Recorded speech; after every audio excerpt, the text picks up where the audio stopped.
Hi, Nadia, Gotham Geek Girl. Hi, how are you Hi, guys? Nadia. Nadia, nice to meet you. Great.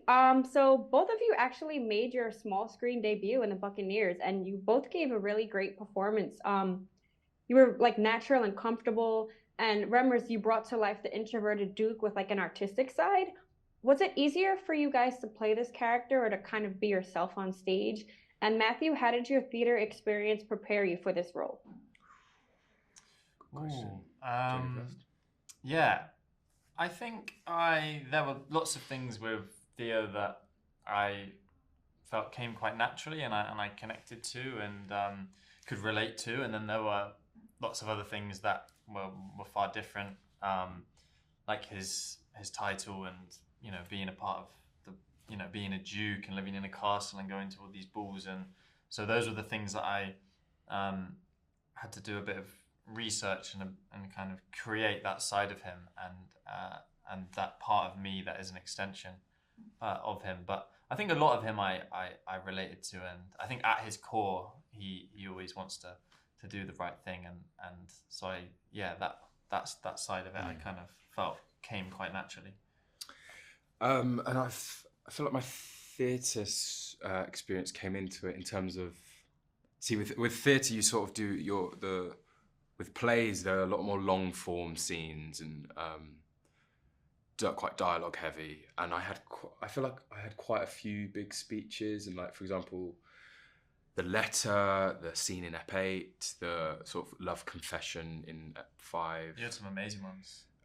Beautifully written, long The Ep 7 passages. one where you reveal it all. That was yeah, amazing. exactly. So I feel like in those moments, because usually with filming you're doing it's very short scenes, very snippets, which is a different demand doing something like that. So when I got those would be presented with a big chunk of text like that, I feel like my sort of theatre experience came in handy at that point.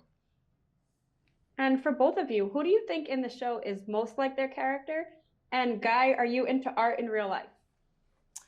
I am really into art. I have in my flat. I have lots of art and posters. And my dad was actually an art teacher for quite a few years. So I'm nowhere near as good as him. He just has this natural ability to make everything look amazing. I think I'm more a fan of appreciating art than I am actually creating it. Although I do like doing it. And then who do I think is the most? I would say. Yeah, who do you think? Josie. Josie Playing as Mabel. Yeah. I think they're very similar. Yeah, I think I would Just with their vibe. agree. I'm trying to think who else. Yeah, my answer would be Josie. Adam James. Nah, I'm one of those. Yeah, I think that's Yeah. a good pick. Yeah. Yeah, that'll be mine.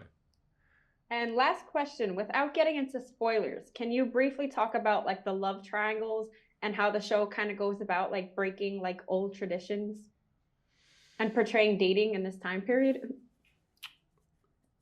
What do you mean by breaking old traditions? Sorry. Like outdated courtship rituals and kind of like the love triangles and Well, I think that's what because the show is trying to feel quite contemporary. And there was a lot of rules we didn't really need to stick by in terms of courtship in those times and things like that. So it's quite nice to see a period drama that isn't so rigid with its rules, so we can explore it in a more relevant and modern way. Yeah, I would agree. great. Thank you so much, guys. Congrats on the series. Thank you. Thank you.